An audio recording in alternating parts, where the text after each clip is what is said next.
All right, we're here on episode 37. We're going to break down what's happening in Iran. And is this a spiritual war? We think so. We're going to share how we think that. We're also going to dive into Roblox and Shawn Ryan exposing a lot more corrupt stuff going on there. You don't want to miss this. It will keep your kids safe. We're also going to dive into what's happened in America when the Biden administration let all these immigrants in. Did we let terrorists in?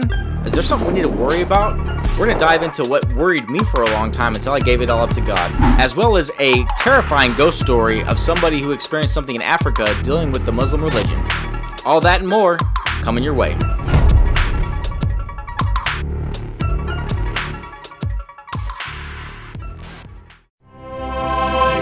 Please like, share, subscribe. For 25 years, we've walked side by side, brothers forged in the Marine Corps. And when the call came, we chose to walk with God. This is our journey. Welcome to the Not of This World podcast. Hello, and welcome to the show, where we break down all the crazy things happening in this world, and we give you our perspective as being not of this world. We talk about things from a Christian perspective, but not just that. We are two Marines, entrepreneurs. We have 25 years of being friends, and so we're going to break things down and share our opinions with you. What's up, Steve? How you doing? What's up, Josh? I haven't seen you in a few days. How's it been? Just living life. No, it's actually been awesome, dude. I was thinking about the interview that we did the other day. For those watching, we were able to bring a friend of Steve's that he actually met through the Marine Corps ball, Emmett Chang, and he's an author. And we brought him over and interviewed him in person. And I just thought that was an awesome experience. He's got such a good testimony. I think, what did we launch the episode last Thursday? Yes. Episode 36. Yeah, for anyone who hasn't got to watch it, that was a pretty fun one. That was it was a treat, definitely, because I think since the start of the new year, I've been like, maybe for longer than that, I've been trying to say yes to anything to do with God. Yes. And so I shared on the podcast that when I ran into Emmett at the Marine Corps ball, he asked me to pray with him and my wife outside. And it was, sometimes this happens, it's not very often, but the Holy Spirit completely spoke through me. Because I barely talked to him that night. But we prayed, and then I got done. I said, hey, I'd like you to be part of my Bible study. And he's like, I can tell he's a little apprehensive. And he's like, oh, okay, We exchanged numbers, but he's been part of our group ever since, and he's been one of the most important members of our Bible study since. He contributes so much, and he's an important dude to us now. Yeah, it was awesome. I hadn't even met him in person yet, and that was cool, getting him to come up to the house, and then stayed, had dinner, had another brother over from the Bible study, and had a great dinner and night of just soul talk and food and fellowship. It was a great night. Yeah, you never know how God's going to work through these things. Like just saying yes to everything. I think that night it was like we had the intention of filming a podcast, but there was so much gain that God worked through things just being intentional in our lives that it's special to see how God changes things for you. Like the things that I used to do on a Friday night, they were not of that nature, And so just to have fellowship with some dudes and just hang out, and I know a lot of men are struggling for that right now, and we're hoping to provide that through our podcast. Yeah, that would be the goal. Did you do anything else this weekend? I did. It was actually my anniversary, and for my anniversary, my wife. Thank you. For my anniversary, my wife got me a war with Iran. Oh, that was nice. Yeah, I woke up to a big surprise. Now, did you guys do anything fun though? We actually we laid low that night. We anyone who's been to Arizona, we're gonna go to Sedona in April, which is the weather's gonna be perfect. It's gonna be gorgeous. We're going to a place that has zero internet, no TVs, nice. And it's right by the creek, Oak Creek, that's there in Sedona, and Sedona is gorgeous. For anyone who hasn't been, I highly recommend it. If you're gonna go to the Grand Canyon, stop by Sedona. Yeah, it is one of the most beautiful places ever. So yeah, you guys woke up to the war kicking off, huh? Yeah, and I mentioned this on our last podcast that we were going to I was kind of asking you for a prediction of what could happen to get our minds off of Epstein. And so I said, and I kind of reluctantly said, I think there could be a terrorism attack. And I know this isn't a terrorist attack, but I do see a lot of associations that I think we're going to talk about in this episode a little bit, how those things tie in. And for anyone who's new to our podcast, I give Josh a very ambiguous subject that we're talking about. And his job is to go find a Bible verse that correlates with what we're talking about. So, Josh, do you have the Bible verse of the day for us? Yes, I have two based on, you told me we're going to be talking a little bit about the war today and then also some of this Epstein stuff, right? Mm-hmm. Yep. So I've got two, maybe three verses here. First one relating more to the Epstein stuff is Luke 17:2. It would be better for them to be thrown into the sea with a millstone tied around their neck than to cause one of these little ones to stumble. And I don't think there's a more important quote when we're talking about harming children, right? God is, there's, Jesus is very, very stern on that. Yeah. People will pay. People who make children suffer, stumble, he says, will pay. So that's all I remind myself. Makes Anytime I start thinking about the Epstein stuff, anytime I start thinking is God's got it, right? They will pay and and hopefully, give rewards and treasures to the children that had to go through any of the stuff that these people, and we don't even know the depths of it. So I don't even want to speculate on what it all could have been done or is happening. So second Bible verse I have, and this is more about the Iran stuff. And when you told me that was going to be a topic, I'm sure tons of the talk right now is end days. Mhm. And this being the Gog Magog war talked about in Ezekiel 38, 39. And I don't know. I really haven't looked that much into any of it, but I wanted to give kind of a different twist to that, and that's Matthew 6:34. Therefore, do not worry about tomorrow, for tomorrow will worry about itself. Each day has enough trouble of its own.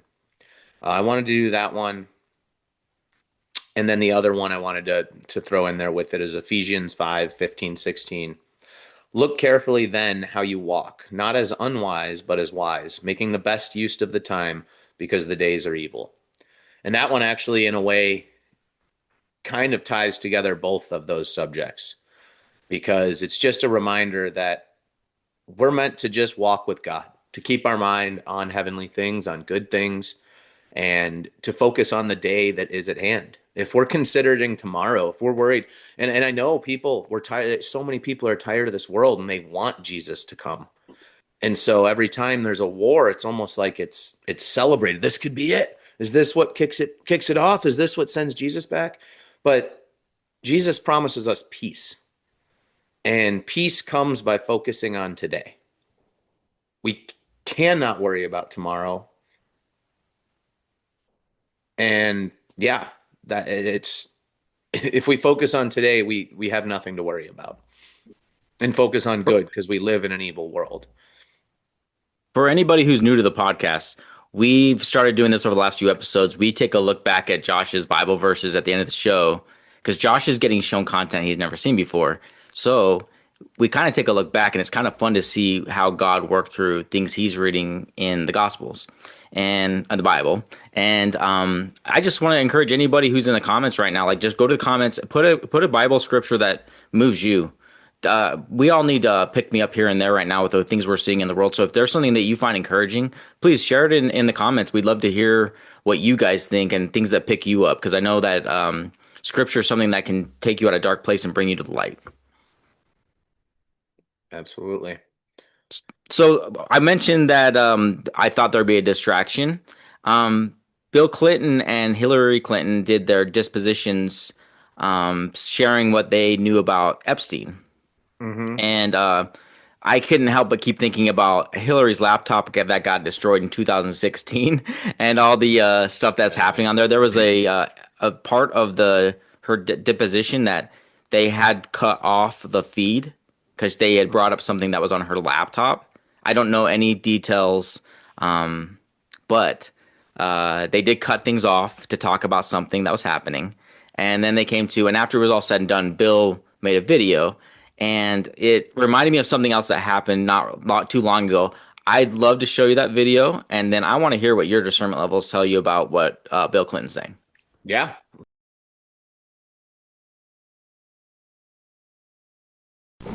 I just finished testifying in front of the House Oversight Committee.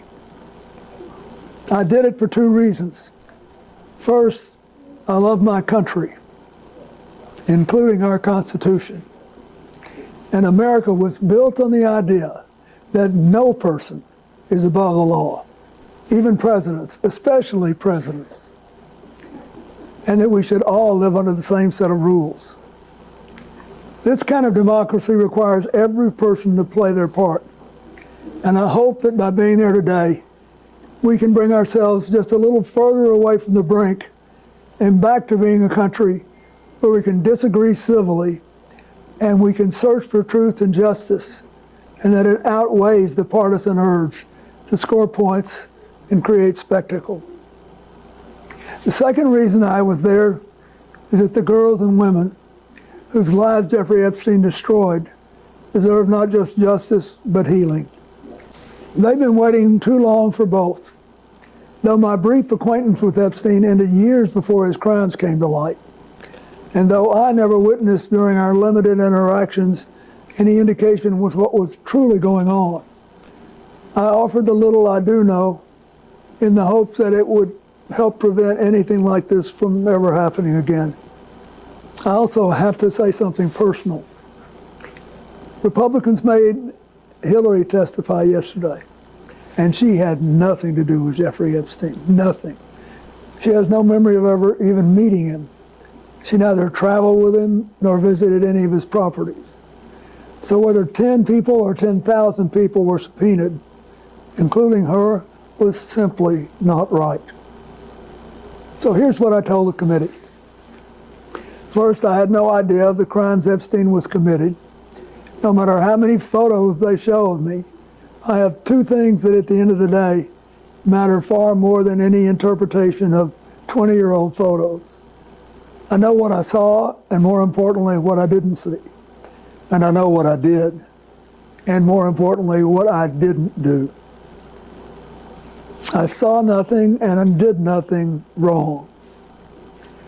As someone who grew up in a home with domestic violence, not only would I not have flown on his plane if I had any inkling of what he was doing, I would have turned him in myself and led the call for justice for his crimes, not the sweetheart deal that we got.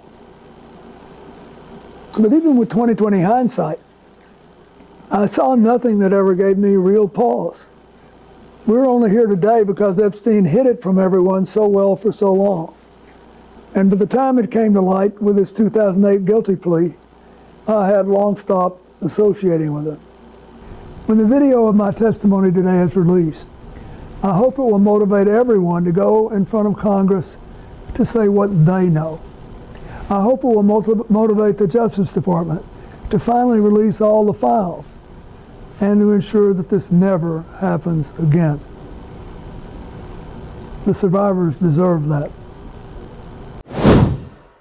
What did your discernment level tell you? Did he do anything with that woman? Yeah, right. It's so difficult to speak on something like this because I want to stay godly, right? Mm-hmm. And we know about past lies. We know about all of the rumors, all of, what is supposedly said. We've seen the weird picture of Bill sitting on a couch in a dress or whatever. He even said it himself, no matter what pictures they show or what they say, I know what I know. Like, how would they have pictures? If you weren't there doing anything, how would they have pictures? But I don't want to be gossiping. I don't want to say that he's guilty because I don't know that. Right. I don't know it for sure, right? And that's And me it's condemning God's, someone. Yeah, it's it's just God's, gossip at this point. We are never going to get, I don't want to say never. I hope we do get the truth behind all of it someday. but I don't trust that we will. I don't trust any of the people in power anymore. I don't know So who's you telling the truth or who's not. do you say your discernment level is telling you he's not telling the truth? Absolutely. I agree And 100%. I've always seen evil in Hillary. And so I don't know what he's saying. She has it in her eyes.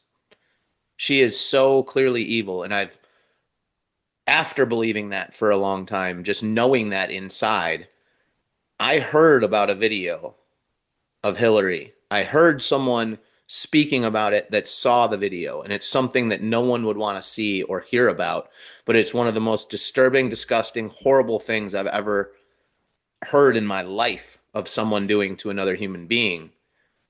And I don't know if it's true or not, but it definitely like sits there with me. We're talking about Pizzagate? I'm talking about a video that supposedly was made of her with a child and some other stuff. Was that in the Fall of the Cabal? I don't believe it was that video was. I don't Okay. remember. Um, Interestingly enough, what it reminded me of, and I know this is gonna be a jump from something different to what we're talking about, but it's a politician, right? Hmm. And we were watching before the election, we were watching the presidential candidates give their speeches, and we were sitting down as a family, and I was watching Camilla, however she wants to say her name, give her speech, and to my like surprise, from everything I'd seen from everything prior to her, she was polished, she was on point, she gave great points, she gave points in a way that you couldn't object to them. And my son was watching with me. He's like, "Dad, isn't that the one that you said is going to be a train wreck?" And I'm like, "Yeah." And he's like, "She seems like she's going to be pretty good." Even and we all as a group were like, "She did really well. Like that was really impressive." And it just goes to show you what practicing something over and over again, convincing yourself something's true. And like you said, I can't definitively say if Bill Clinton is guilty or not, but everything that is leading up to this is like the same playbook I've been seeing is you just deny, deny, deny. Yep. Like when I Deny, was deny, mentioning, deny. They're all trained. They're all trained actors. I mean, they're all trained at giving speeches. They're all hmm trained at making you believe what they say. They've right. all been trained for that. Right? So how can you ever know the truth? And the one thing that really stood out to me is towards the end of the video when he flipped it into a political discussion. And the Republicans, they Yeah, went and it's just like, come on, man. You're talking about the one of the worst things that's ever happened in our country, this Epstein files thing. That all of the leaders of the most powerful country in the world and all the most powerful people in the world have been abducting, harming, sexually abusing children. And you're trying to turn it into a political discussion to gain basically that's when he flips it to that, he gets the energy from his followers that watch it and that like cements home their belief that he was telling the truth. And it's all a psyop. It's all a psyop. These people just right. lie about everything.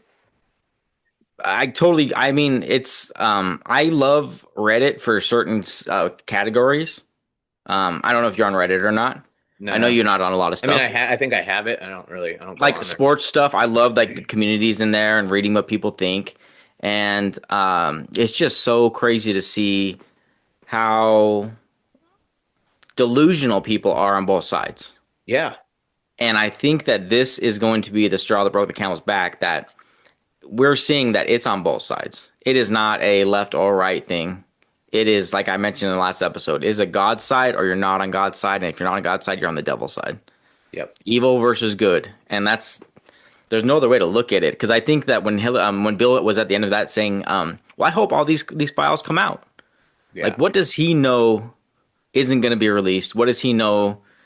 Because he had a lot of confidence the way he did when he was guilty back in 1997 when he had that stuff with Monica Lewinsky happen.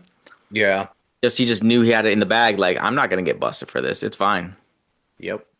So, I guess the thing that I is kind of crazy though is Shawn Ryan, we did an episode not too long ago talking about Roblox, right? And he was exposing how these child predators are on there going after kids. Well, he now had another person come on and expose more of what's going on, and it gets I would say it's equally as bad. One of the people who work for Roblox was one of the people going after kids, Wow. and they tried to expose it, and the people who were trying to expose it got discontinued from Roblox. They got the punishment. I got the video. I'm going to show it to you right now. You've seen the security cam footage that the kid walked through this floor here. Holy shit. And then there was 2 classrooms where this guy mowed down, I think it was 22 children.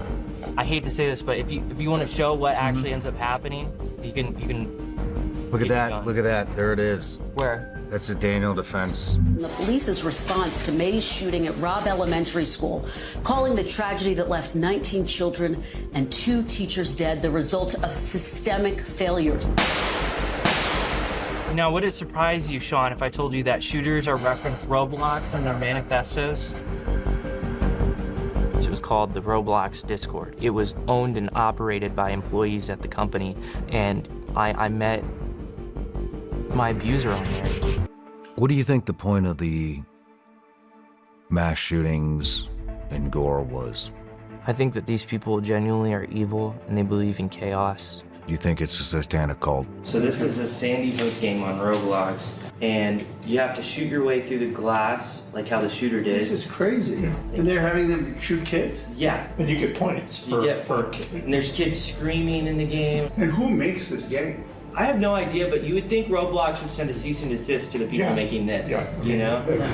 New here at 4:30, the gaming platform Roblox and some other popular social sites are once again under fire over child safety issues. Why are we bringing these cases? Because we want to hold them accountable for knowingly putting their profits over the safety of kids. You probably heard the name, Roblox, right? Very popular. A new case involves the sexual assault and kidnapping of an Illinois girl. And this morning, we have an exclusive interview with a father who says his son became a victim despite using the game's parental controls. But a group of lawsuits allege that the company behind the online video game isn't doing enough to protect its users. The game next to it is a Tinder game on Roblox. They have Tinder on Roblox. Oh, you freaky. Do you see that? Are you fucking serious, First guy, dude? yeah, you freaky. Yeah, he's wanting to... Are you? That was like 5 seconds again. Gosh, that was like the first guy. guy. Yeah. Your first Bible quote. Yeah. Your first Bible quote they gave us. It's you do not lead children astray. There is so much evil in this world right now. Like, just seeing that stuff is disturbing. I mean, first going from the Epstein files to this, and it's so rampant that mass, probably the top 5 most popular video game in the world right now, and this is just happening on it. How is that possible? How does no one just shut it down? Like, literally, if I was in charge of something and someone brought this to me, I would just shut the entire game down. Should be like, okay, game's over. But no one does it. Yeah, my family alone has probably contributed $1,000 to Roblox. Easy. With the gift cards that my son has gotten for birthdays, Christmases, they are making a lot of money, and they're sacrificing our children at the expense of making money. That's why the dollar sign again, boom, just follow the money. Yeah. And the crazy part is, if someone did shut it down, someone else is going to start it. Like, when the fact that no one gets in trouble, no one truly gets punished for all of these evil things going on, that just tells me that the people in charge are evil. Amen. Well, there's I watched the entire full episode. I think it's 4 hours long. My wife, I had it on the background. I was doing other things. And my wife was like, "We can't let our son be on this anymore." Like, she's like, I can't have it in my house anymore. And we're still working that out because my son does not chat with anybody. Yeah, he is in private servers, etc., etc. And like I said, he has $1,000 worth of stuff he's bought on there that he really values, and it doesn't. He's not really in the threat of these things, but I cannot let him support this platform anymore. I feel it. I basically sometimes I watch these Shawn Ryan shows, and he's a new Christian, and if you listen to that video or other videos, because I'm gonna share more than one Shawn Ryan clip today, he starts to curse like a ton, and I know he's a new Christian, and I don't always want to hear stuff, and I edit most stuff out of our show, so it's you can play the show around your kids. But if Roblox isn't doing that for you, like if it isn't watching out for your kids, because my daughter was watching the show in the background too, and she was sharing with me that there's parental restraints that you have to like go through, but she was saying it's a complete joke. She's like, it's supposed to be like your face ID, and it's supposed to like somehow tell if you're old enough or not. And she's like, it doesn't stop anybody. But they're saying you know what Tinder is? Yeah. They're saying there's Tinder on That's what I was Roblox. saying in that video. That's crazy. And they were associating a lot of the school shootings that have been happening lately. A lot of these kids are coming from these Roblox communities where they're making the games to reenact the shootings that have happened recently. You go in as the shooter and kill kids. And it's supposed to be 18 and up, but like some of the games are supposed like it looks like it's supposed to be 18 and up. It's like 9 and up, 12 and up. Even 18 and up, there should just never be any video game recreating a horrible tragedy where anyone can go shoot kids. Yeah, but if you're like, I 100% agree, but I keep on, I think, and I might be wrong about this, but I swear they just talked about one of the games being the shooter that shot up the Catholic school right around when Charlie Kirk passed away. And the game is basically you're that guy going in and, you know, but these kids we've seen things like Grand Theft Auto where like I played that a long time ago. And in that game, you know, someone drives into my car and I'd get out and I'd punch the guy, you know, pull him out of his car and punch him and then take his car and drive off. And I would be lying if I said I haven't had incidents where I'm driving and someone like cuts me off and it doesn't cycle through my brain or like that's what I want to do. Yeah. And so these games have influence over us, whether we like it or not. Like I know you're not a big gamer, but I've grown up playing video games my entire life.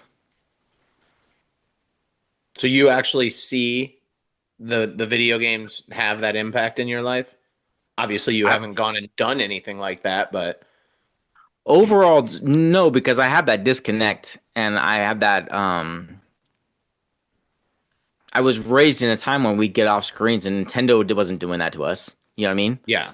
But these games are so immersive now. Right. Yeah. They're so immersive now that I think it blurs the line in kids' minds about how you react to things. Yeah, I mean, what kind of parental influence do a lot of the kids have? Right.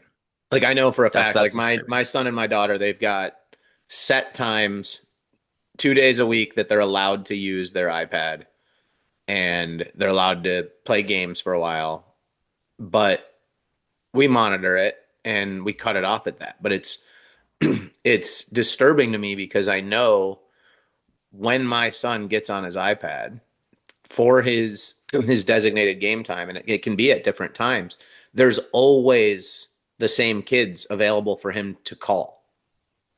Yeah. Like, why are they on there all the time? Why are parents letting that happen? Which, you know what? I mean, a parent shouldn't have to think about the things that we're thinking about because they shouldn't even exist. The fact that this stuff is happening in games, the fact that the games have gotten as immersive and are even available to children, but also, like, as a parent, you know these things out there are bad. You know it's bad to let your kid just be on a screen all the time. Like, step up and do your job as parents. Yeah. Also. I know you have an Oculus, but I don't know if you even use it anymore. No. The biggest other takeaway would be the Oculus. They have like chat rooms. That's like a high rate of predators going in there and like basically like very inappropriate things going on. Like we don't have enough to worry about as parents, you know, right now that you got to add in these like Roblox and Oculus is having these games, you know. I mean YouTube Shorts, TikTok, all these things. Like I think we're living in a time right now where we're gonna have to really grind as parents to have a backbone and stand up to your kids and say, look, we have to start stepping away from this and like show the name of the show, not of this world. These things are of the world, man. Like we've got to get away from it. For sure. That Oculus, I had it because we switched our cell phone carrier and we got a bunch of like gift cards or whatever, and you had to use them in their shop. And I didn't realize that when I was switching. I thought it was just going to be like a Visa gift card, but it had to be used in their shop. And so, yeah, I'm looking through it. I'm like, I don't know. I guess I'll try one of these Oculus. And like you said, it's crazy. Like I put it on, I played with it. It was super cool, like playing some of the games, whatever. But then that whole like world that you can start going into. And then my kids saw me use it and they're like, we want to try. And then it was instantly addictive to them. And so I just put it away and I'm like, we're not using this Oculus anymore because I know exactly where this is going to lead.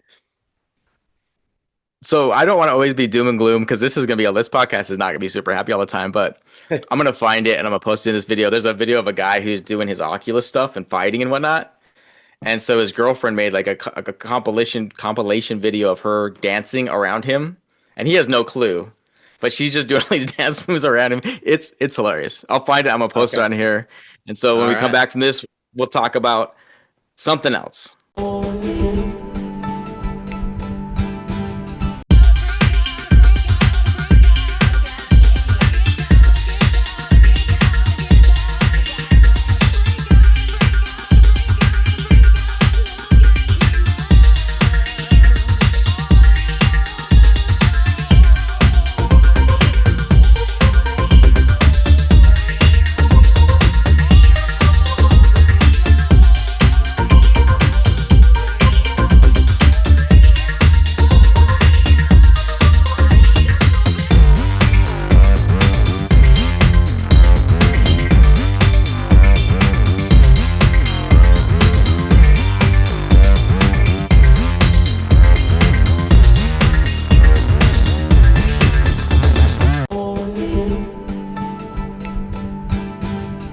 I just mentioned you how Shawn Ryan curses quite a bit. Do you know who Andy Frisella is?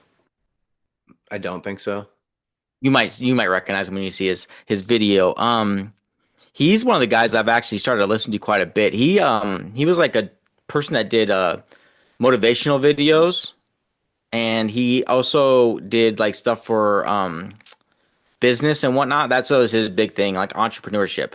And he has had his channel switch into politics.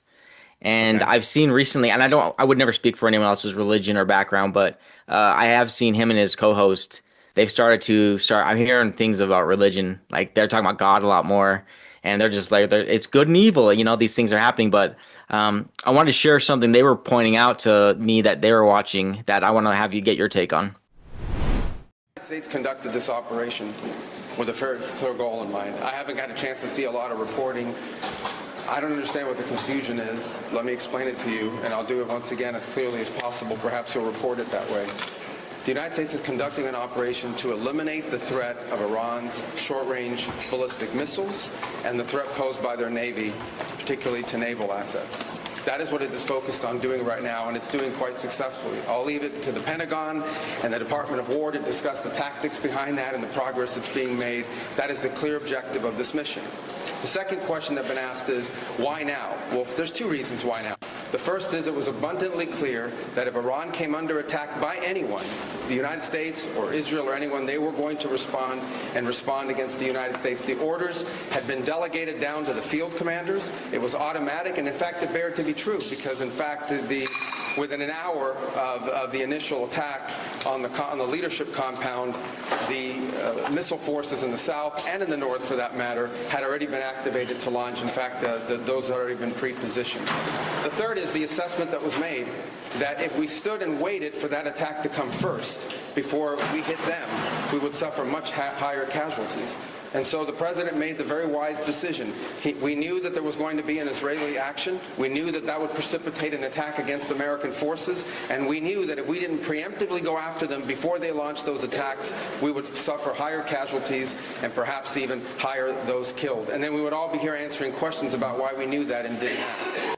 Because Israel was going to attack. Yeah. And Iran said if anybody attacks, we're going to retaliate. So we went ahead and just did it first. Yeah. That's what he said. Well, why? Well, couldn't we just leave it alone? Well, of course not, because let's be real. Israel subverted our government to the point where we act as a proxy for them in whatever we do. So, I think it's pretty obvious to most people at this point in time. Yeah, for sure. For sure. And this goes back, this goes back to, the invasion, the weapons of mass destruction. You know what I'm saying? Who led that speech? Okay, yes. The average, listen, dude, that was 26 years ago, 25 years ago. Yeah. The average American does not remember that far back. The only people that do are people that are my age and older. They don't remember this same play being played out.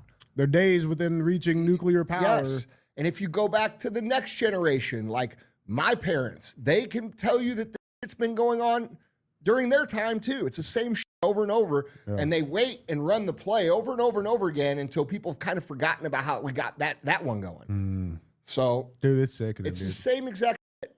It's the same exact shit. Within days reach. Yeah. Within days reach. Yeah. And been in days reach for 25 fucking years. Yeah. For 40 and then years. you get people saying, oh, but they're screaming death to America. No shit. No shit. Right. Why would they do that? Would that be because, I don't know, every fucking 20 years or 10 years, we find ourselves in some sort of conflict over there in the middle of nowhere? Like, how would you feel if every 10 years, all of a sudden, all these Middle Easterners came to the United States with their military and killed a bunch of motherfuckers? Yeah. And then went away. And then came back in another 10 years and did it again. You would fucking hate them too. So that's why they scream death to America. Right? Yeah. Yeah, dude. It's a We're creating it, cycle. And by the way, this is just creating this again later. For the next 20 years. Yes. Yeah. Yeah. And it'll be our kids. It'll be my kids having to fight it, dude. Your kids having to fight it. It's insane. It's insane. So Josh, I just wanted to get your take on this, man, because I really do. Like I said before, that guy starts cussing, and I think they've been showing some biblical sides to them.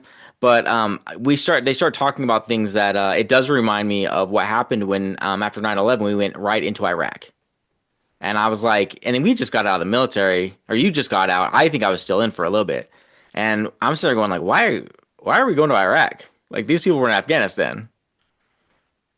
Yeah, well, with the Iraq thing, obviously, I think we all kind of learned, and I'm not going to name any names or anything else, but I had someone tell me prior to it that it was definitely about oil and a pipeline that needed to be built through Iraq that has now been built, right? I don't know if that's any of the plans with Iran. To me, that does seem different. Maybe. Again, always follow the money. Right. Are we going to end up doing some type of a pipeline or getting oil from Iran in some way? But this one, to me, one thing that people are already not mentioning and not talking about is, didn't they just kill 10,000, tens of thousands of their own people who were trying to stand up against the government? Yeah. I don't know the number, but yes, I'm pretty sure it was tens of thousands. I've heard upwards of 70,000. I don't know if there's any truth to that whatsoever. But to me, that alone, if you look at Iran in the 1980s, it was a first world westernized country. Right. No one wore whatever, their gowns and face masks, and they were a progressive country. Like, they had a great medical field, great education. They were America. They were like the best country in the Middle East. Right. And look what's happened to that place. And now people are starting to stand up against it, because I'm sure the young people are learning, like, what the heck? My grandparents tell me these stories back when they lived free and enjoyed themselves and whatever. And their government just kills a bunch of these people. So that alone, to me, if I'm the president of the United States, that alone makes me want to go stand up against this country. They're a terrorist regime, basically. And so that, to me, has a part in it. But the rest of it, what they're saying about Israel and how we're just do whatever Israel wants. I don't know about the truth behind that. I Gotcha. I don't know. The one thing I do know is I read a few months ago or heard, I can't remember if it was a video or if I read it, but Iran was ramping up, getting ready to attack Israel. They were preparing, making bombs so that they would be able to shoot over 2,000 bombs a day at Israel. Mm-hmm. That was their plan. They're ramping up for that. Right. They're going to do it. Right. When? You don't know. So to me, there seems like there's a little bit of that behind it. And I don't want to jump on any bandwagon of hating our country for going to another war in the Middle East, because this one to me does seem a little different. I completely agree. My brother, I mentioned before to you that he married a woman from Iran, and her family, like I've not talked to her personally, but I talked to my mom who talked to her.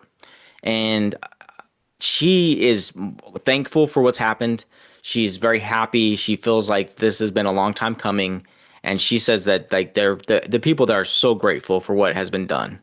So I'll take it from the person who lived there over what the other things are. And like you said, I don't want to get behind getting in arguments about who Israel is to us and who are like the people who run our governments, whether it be in Israel, Iran, or America. They do not represent the core of the people that live there. Yeah. And I don't want to judge anybody from any of these countries, even the core. Or like we go to war with a country. I highly doubt I'd dislike the person if I met them. Aside from everything, like it's not a Christian way, but I do understand that sometimes things like God doesn't call us to be weak either. Absolutely. And when you look at it, like we've talked about PSYOP stuff on this show plenty of times, right? And about from our own government.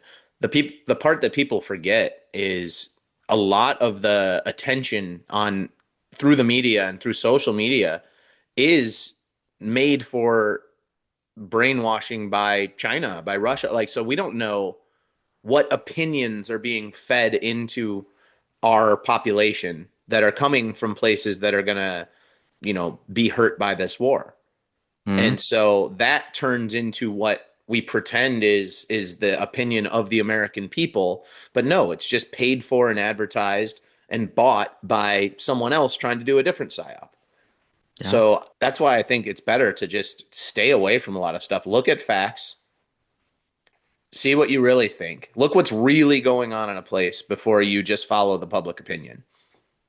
My favorite book in the Bible, story in the Bible is from Genesis with Joseph, where he goes through all those different things where his brothers sell him off to be a slave, and eventually he becomes one of the leaders of Egypt, and his brothers come back to him for help.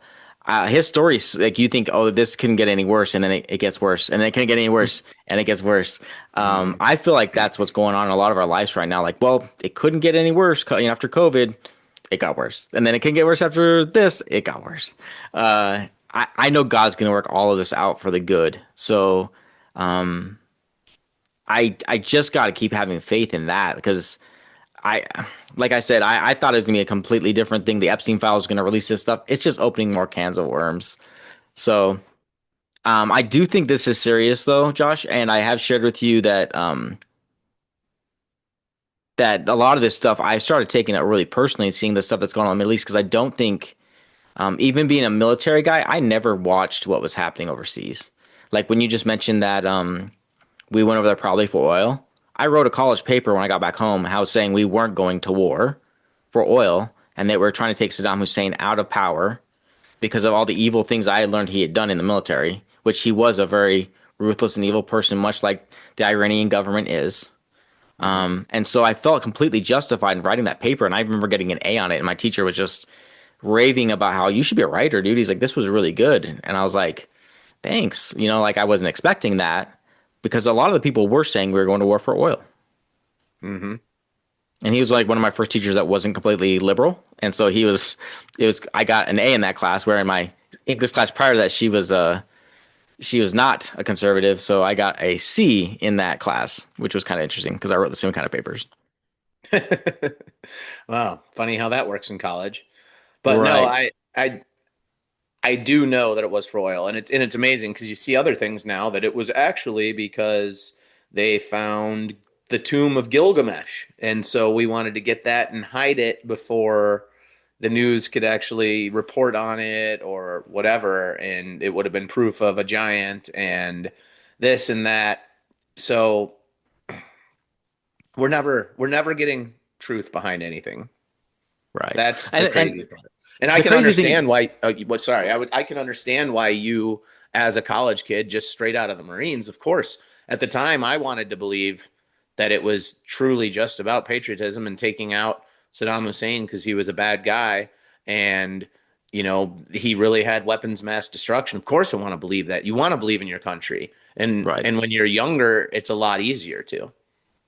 Yeah, that's why they have the 18-year-olds go fight the war. Yeah, right. Pretty impressionable.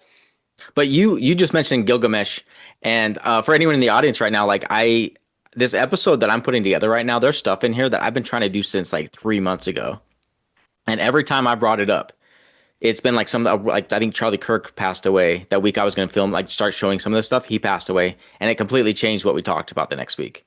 And then I don't remember each event, but something big has come up, almost like I'm not saying it's the devil, but it's just how it happened. And I've shared with you, Josh, numerous times. Like I grew up being this person who, like, I believe in God so much that I literally did not give the devil any credit whatsoever. And I do think it's helped me a lot in my life. Like it probably did carry me a lot of ways that kept me safe, and kept me safe, and it also like just guarded me because of my strong faith. But I think that got broken down. So some of the things I'm gonna start showing you after this, it started like really starting to see how thin the veil is and how much evil there is in this world. And I started seeing how the devil does run the world and how if you let it in, it will overcome you. And so there's this gentleman named Shane Winnings, and he started talking about what's happening in Israel and the byproduct of the day after. And if you haven't seen this, it's pretty interesting. I want to show you that now. Let's talk about the situation in Iran. Why are we there? Well, there's multiple reasons. And do I support it? I want to look at what Charlie Kirk said. Now, this was leading up to his death. This is June 1st of last year. Islam is not compatible with Western civilization. Let me know in the chat, do you agree with this? I heavily agree with this. We talked about this the other night. Islam is not it's a religion, but it's really a political ideology. It is a political movement. It's called a religion, but it is political. And that is why it is not compatible with Western civilization, because these people do not assimilate. They come over to America and they want to bring Islam to America. They say this openly. And if you were to take a step back, if you were a part of a movement that you were willing to die for, you're not going to just go to another country and give it up.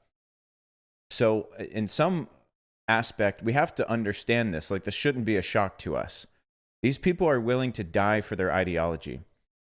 So they won't assimilate. In fact, not just not assimilating, they want to dominate and they want us to become a part of them. Okay, Charlie said a few days later, Islam is quickly taking over the West. We need a full moratorium. Moratorium is like a full stop. We need to limit or stop the amount of Muslims that we allow into the country, letting them do business with us, etc. We need to cut them off entirely. July 1st, a couple weeks later, showing a picture of a protest in New York. We are being conquered, and they are rubbing it in our faces. Islam is steadily enveloping the West. We've seen it rise over and over and over again. A week later, the conservative movement needs to focus more time, energy on how Islam is rapidly taking over the West. Wouldn't you agree? A few weeks later, Ridvan Ayan Demir, an ex-Muslim who escaped from the cult of Islam and became a Christian, says we have to prioritize stopping the influx of Muslims to the West, and we should prioritize deporting explicitly political Islamist organizations and people. We have to get them out. What happened under President Biden?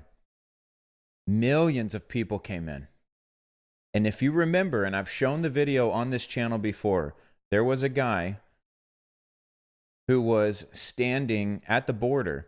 If you are smart enough, you will know who I am. But you are really not smart enough to know who I am. But soon you're going to know who I am. And someone had figured out who this guy was, and he was some Islamic terror leader.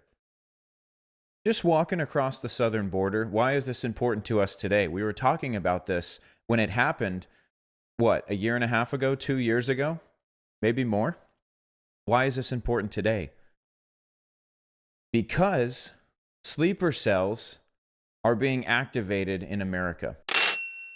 I mean, I agree with a lot of what he's saying. I don't believe Muslim is compatible with Western civilization. And it's pretty clear. And when I say this, I also want to say that I've met a lot of Muslim people who are great people. And they're really nice people. And they're family oriented. And those are not the people I'm talking about. But as a group, that is what I'm talking about. Because they do want to take their religion and take over places with it and make everywhere they go like where they came from. And that's what cannot mix with the United States and does not mix with the United States. But like everything else, this does come down to money. When you look at the people like Joe Biden and the administration's allowing them in, they're cutting deals with extremely wealthy people in the Middle East that then, okay, well, now we've got to let a bunch of their people in. and I don't have specifics that I'm not going to get into, but I really think a lot of that does come down to money. Yeah. The biggest thing for me too, when you just echo on your points, is I don't think you brought this up, but Christian nationalism is what I've been hearing a lot. Yes. And it's such a it's almost like a derogatory term. And it's interesting how if you express certain points about how you want our country to be run or views you have, they start attaching that label to you as a Christian. And to me, it's a red flag, because it's like anything that I see happening in politics is the one side will be doing something very wrong, and then they'll start calling the other side out for what they're doing. Yes. And it happens on both sides. It's really crazy to see how things have gotten with politics and how corrupt things are. And that's the theme of the show is just corruption is running rampant. And like you said with Roblox, there's just not anywhere you're going in this world you're not seeing these things happen. But the crazy thing is I don't see the things that are happening in the news that they're trying to tell us about. I don't see them happen on a daily basis. So it's kind of the things if you're not in the middle of it, you're kind of oblivious to it too. Yes and no. No, okay, yeah, I can see what you're saying. From on a day-to-day basis where you're living, you don't see a lot of it. Right. But there is gradual pieces that you do see when you really pay attention in the world, because nothing does just happen overnight. How you talk about, living in the 90s, growing up in the 90s, how different the world was, right? And we didn't get to this overnight. It's been a gradual change. The news obviously is selling the news. So they're going to just put whatever's causing the most drama, the most emotion that they can bring out in people. That's what the news feeds you over and over and over again. And so they make it seem like there is no gradual anything. It's this is happening and we've got to stop this. We've got to do this. And both sides have their stories to go along with it. But yeah, it's interesting you mentioned the Christian nationalism, because that's what it made me think of, because there are Christian nationalists that are truly believe we need to force Christianity on the United States and make that our our politics, basically. Right. And so that reminds me of what happened in Iran, but from a Christian standpoint, and that's not America. But the overgeneralization of it, what it leads to, in my opinion, is if I'm a proud American, served in the Marine Corps, and I'm Christian, it's like I got an American flag tattooed on my arm. If you can see my tattoo and then you see my cross, you're like, I know your type, bro. I know who you are. I know what you're trying to pull. Don't invade on my rights. which is the farthest thing from the truth. You know, we fought in the Marine Corps to keep everyone's rights their rights and God-given rights that they've been given by God that our country honors. And that's like when we say we're Christians and a Christian nation. We're not trying to be Christian nationalists, but we are. Our government is based off of Christian principles. Like they didn't say it was our Bible was included in our Constitution, but they started using what was in the Bible to write our Constitution. Yeah. Yeah. I mean, I think America has always been a Christian majority. And to me, that's a good thing. But I don't think having it in politics is necessarily a good thing. But that's what's actually happening by allowing Muslims to just keep filtering in. We just saw a Mamdani get elected in New York, right? And it's going to start happening in more and more cities until it's too late. If people do not put a stop to it before it gets to that, because then we will have an Iran situation in the United States. But I don't know. When we get into the talking about the terrorist crossing and everything, and there might be terror attacks and all that, but I just don't see. I don't see that. That doesn't concern me that much, to tell you the truth. Well, we're gonna find out if you feel any differently here in a second, because I was texting you about this. It had to have been 3 months ago, maybe 4. Okay, and maybe whatever, give or take. And I remember the conversation on my end felt like I was getting a little bit aggressive with you because I felt like you had some stuff I felt like you needed to learn, and that we're going to talk more about that today. But I remember asking you, have you seen what happened on October 7th in Israel? And I don't know if the answer has changed or not, but I believe your answer was no. And I've seen clips. Okay, I watched about an hour and a half of it, and it's ungodly what you saw, and the amount of sheer terror that those people must have felt was astronomical. It's going to get into it as we get in this video, talking about the amount of people who've been led in our country versus who went into Israel that day. Okay. And so I remember just that day. I think it might have been the next day when you said, I think you need to take a break. Yeah.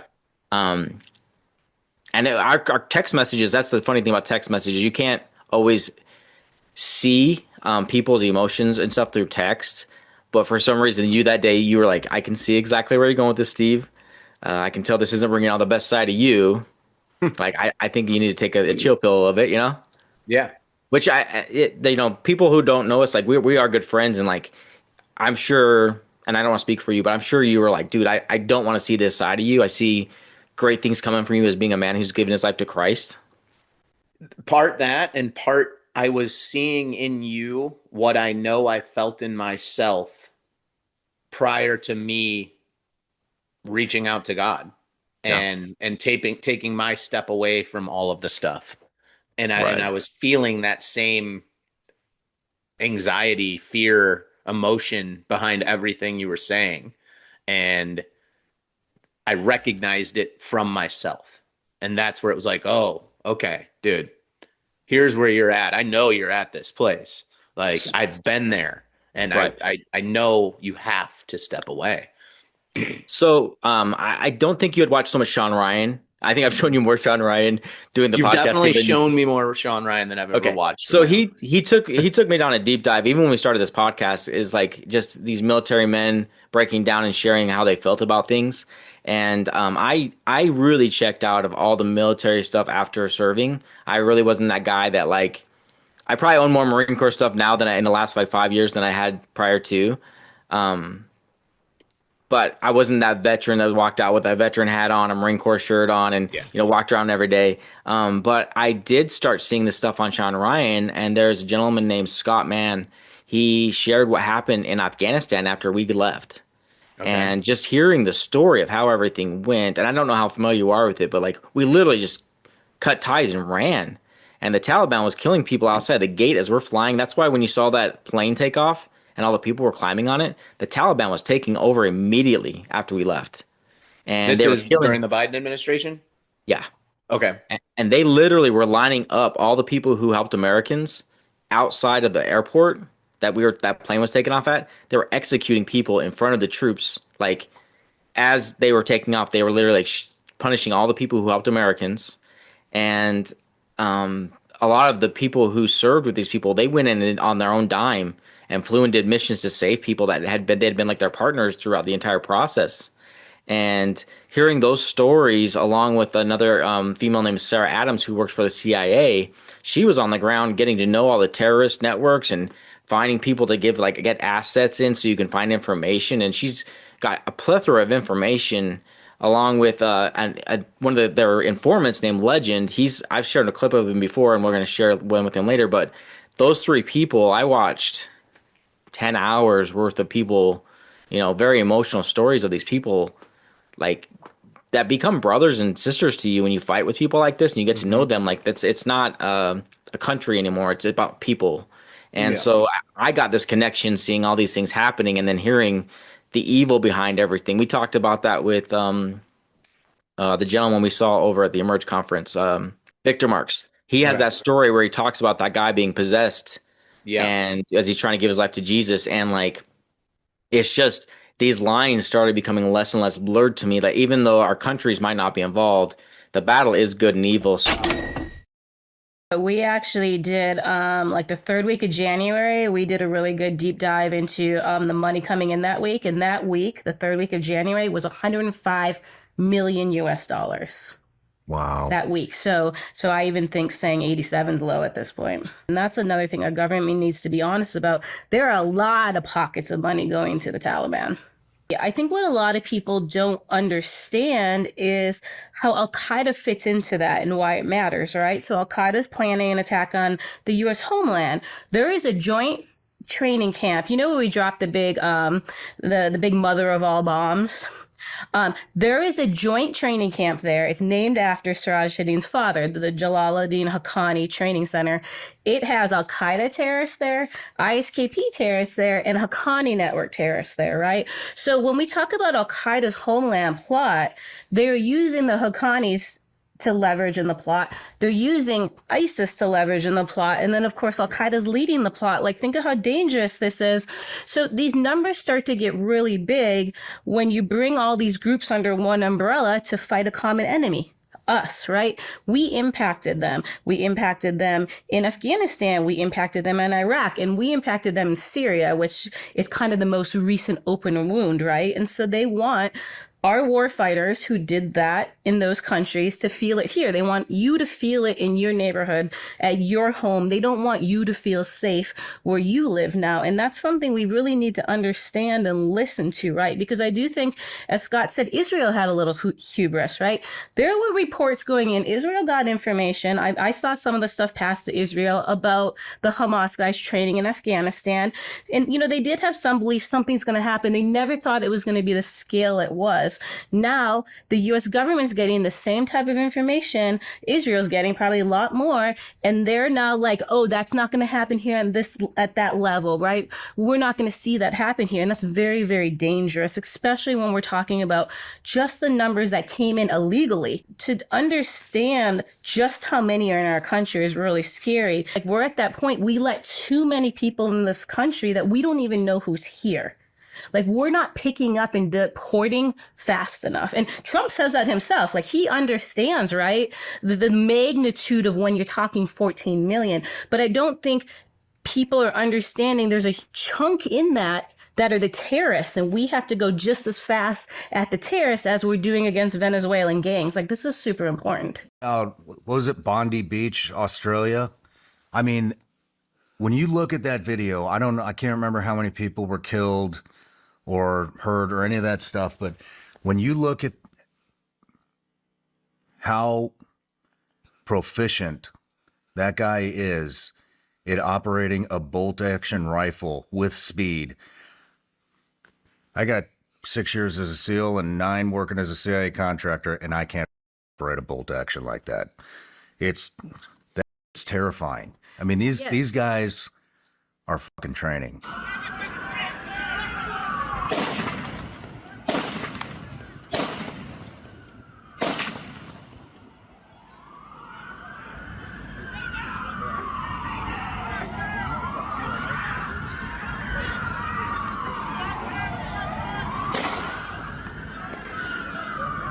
I mean, and they're honing these skills. And a lot of times, this is what they're doing full time. And I try to explain this to people because I get all these people, oh, have them come to my town. I'll take them on. Yeah. I'm like, these guys are training in advanced urban warfare. They're training 7 days a week. They're training in small teams. And we don't have law enforcement that even trains that way. We have drills in this country for one active shooter. Well, what are you going to do when it's 10? You have no plan for that. What about 5 more at another location in your town? You don't have a plan for that. So the crazy part is they're investing so much time into this training, but it's just the idea they're planting evidence. So if you want to dig into it, you can prove tons of evidence that the U.S. government funded it, supported it, backed it. And that's the win they want. They want you to be like someone who, like the 9/11 people who said the government did it, they want you to say that about the next attack because they don't want you to focus on Al-Qaeda. They want you to bring down your government. That's the whole point of it. They want you to not trust your government and say, my government can't keep me safe. My government is funding terrorism. Terrorist organizations are also religious organizations. So actually, religious-wise, the Taliban cannot take money from us. So they actually had to basically make an edict to allow it. They're allowing it because the money is going to be a part of a deceptive campaign, and then you can do it if you're going to use it for deception. And Americans just don't understand this at all.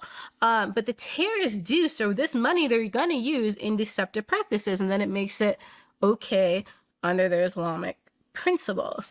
And so there's so many things even not understood. We fought these guys for 20 years and we still don't understand even just some of those basics. That's the crazy part. There's also no entity in the US government trying to do anything right. I mean, if they hit us in the home plan plot and the Taliban takes credit, we would still fund them. Remember, we can't ignore the fact this was a planned Al-Qaeda Iranian attack. And remember, that was a dress rehearsal for the Homeland attack. And I think everybody keeps forgetting that because this anti-Israel stuff, what they did in October 7th, they plan to do here worse. And we have to take that serious because Israel did not take any of this serious. They got some of the info, and I know some people who gave them info about the terrorist training in Afghanistan, but they thought it was a smaller incursion, one they could take care of. They never thought, you know, it ended up being about 7,500 terrorists that infiltrated at one time, 7,500. And we know we have 18,000 here. So we have a lot of Americans not taking that attack serious when that was a first phase, and our Homeland attack is another phase of this. So we have to be honest about who's also feeding us misinformation because that benefits the terrorists. Remember, the only people winning in all this is the terrorists. Hamas is getting more. Muslim Brotherhood is getting more popular. Al-Qaeda got Syria. Taliban got Afghanistan. Every year, the people winning are the terrorists, and nobody's talking about it. They're talking about Israel. Even if you're right, we're not a serious country because we're fucking paying the terrorists. Right. So you can't tell me that going and carpet bombing fucking Gaza is going to solve shit when we're sitting here. I mean, that's where the flag came from Legend. $87 million a week to the fucking Taliban. How much to Somalia? Like all these, like we can't just go there and fucking carpet bomb everybody. Right, but we're not even being serious. We're not even being serious. We're still fucking paying these people to kill us. Honestly, at the end of the day, the thing I care about most with terrorists is you don't get the second and third generation. In Benghazi, we don't have to worry now there's a second and third generation. He ended that. We're not ending that. Afghanistan, second generation is 1,000 times bigger than the first generation. We're screwed with what's coming out of Afghanistan. We are so screwed what's coming. It's so much bigger than it was on 9/11. Good point. So you have to sometimes do things with a heavy hand. Now, with Hamas, you can't do with a heavy hand because half the international community supports them, backs them, finances them, funds them. Remember, Hamas has been... And you're saying we're putting them in charge of shit. Well, also, and Hamas has been reestablishing in a dozen camps in Afghanistan. So they're in Afghanistan camps, training, no one's bombing them. So the problem with Hamas is they get so much support from the international community. They're only going to be stronger and more powerful. Like, we're not going to be able to get rid of Hamas because even there's the so fact many. that you're saying, you know, like, it's just, went in there, we did that, we decimated the place. In your mind, it's justified. Because it's not as decimated as you think. A lot of that isn't. So we go in there, we do this shit, we fuck all these kids up and innocent people. And then we put the people that we went in to go kill and destroy that did October 7th in charge of the place. That's so what we do. So what? So we can do it again? Yeah. Was that Well, fucking on purpose? So we can go do it again? A lot of our government is pro-Islamist. I know it's a bad way to say pro-Muslim Brotherhood. And as long as Muslim Brotherhood puts money in the pockets of our politicians, we're always going to have these deals. You got to remember, these kids in Gaza, Hamas took over in 2006. Their entire education system is terrorist training. Like that the second and third generation in Palestine, you're screwed already. Like, did you see any plans from Kushner then for de-radicalization programs? Zero. Like, we have people making decisions on what to do in these places that don't even understand terrorism. They don't even understand the people there and what's going to happen and what they're going to do. That's why Egypt, Jordan don't want They don't give a because it's beachfront property. It's about money. Yeah, it's all. Remember, the terrorism fight made people a ton of money. We were done in Afghanistan in 2 months. We should have pulled out of Afghanistan 2 months later. We were done. We toppled the Afghan government. Bin Laden moved to Pakistan. There was zero reason to stay in Afghanistan one more day later, but it made people a lot of money. So Josh, you got like a little small sample of all the things I was learning.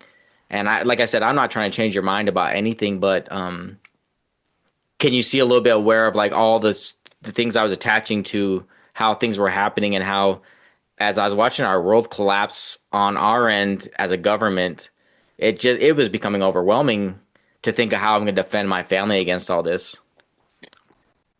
I can see it. Yeah. I mean, I saw it then. I understood where you were coming from because I've seen some of this stuff too. I've heard some of this stuff too.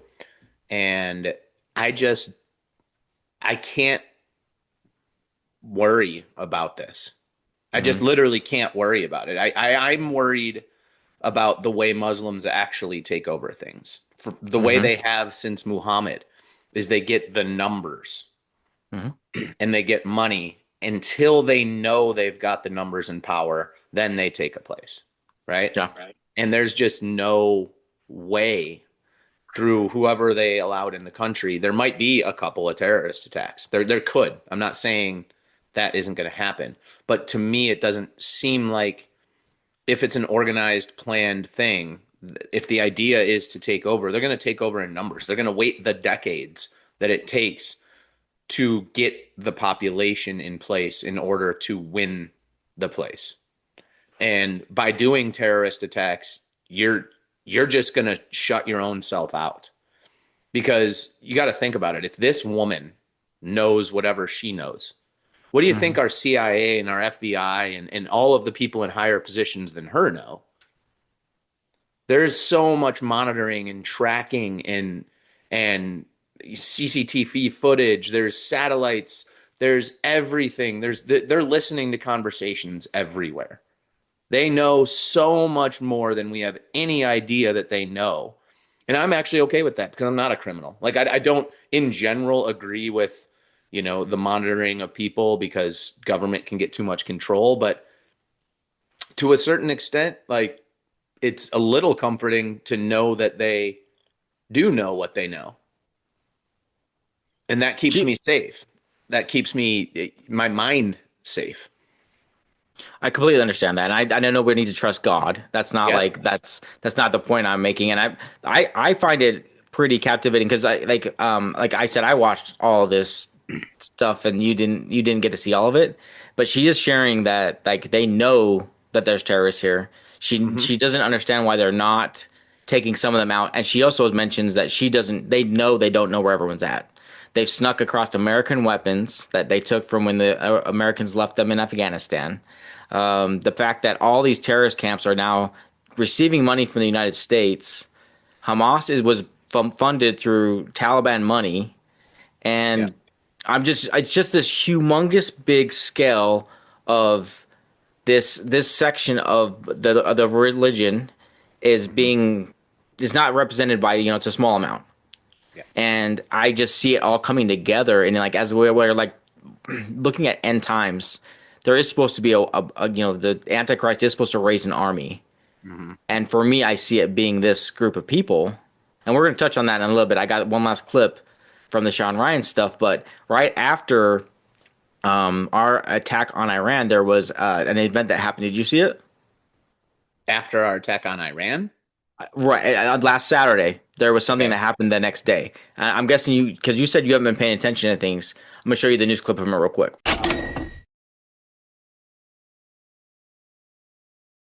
Sleeper cells are being activated in America. A religious leader in Islam, they just declared a jihad. Okay, a senior Iranian religious authority, a grand ayatollah, issued a fatwa, which is a religious decree, calling for Muslims to wage jihad against America and Israel. This just happened. And as a result, we have a mass shooting in Texas. Top story, the FBI is investigating a possible terror attack in Austin. A gunman killed 2 people, and then police shot and killed the suspect. Later, officials searched his home, finding an Iranian flag and pictures of Iranian leaders. Online records show the suspect once lived in San Antonio. Where is it? Video shows people taking cover inside a bar as a gunman fired shots toward them from the window of an SUV. Then, police said he parked and got out with a rifle and started firing again. Within less than a minute, 3 police officers patrolling the busy entertainment district shot and killed the gunman. Paramedics immediately started trying to save the lives of the 19 people shot. 2 of them died. 3 more were in critical condition. Sources identified the shooter to CBS News as Indiaga Diagne, a naturalized U.S. citizen originally from Senegal. There were indicators that on the subject and in his vehicle that indicate potential nexus to terrorism. The gunman was wearing a sweatshirt that said "Property of Allah" and had a Quran in his vehicle. Investigators searching his home north of Austin found an Iranian flag and pictures of Iranian leaders, according to officials close to the investigation. I have no reason to believe that this guy is not the shooter, and I don't think it's very radical to believe that this gentleman, who was 53 years old and I believe lived in an Islamic state of Africa, was radicalized, and after the attack on Iran, decided to do something about it. I was seeing on social media all of this stuff kind of running together. People saying there's been 3 mass casualty events in America today, like Islam is on the rise. Not all of them were. Only one of them has been linked to Islam. However, with the jihad being declared by the Grand Ayatollah, and with the knowledge from former CIA operatives and people who worked in these organizations telling us that they believe there's at least 1,000 military-age males ready to carry out an attack in the United States. You know, say there were 1,000, there could be 20 people in every state.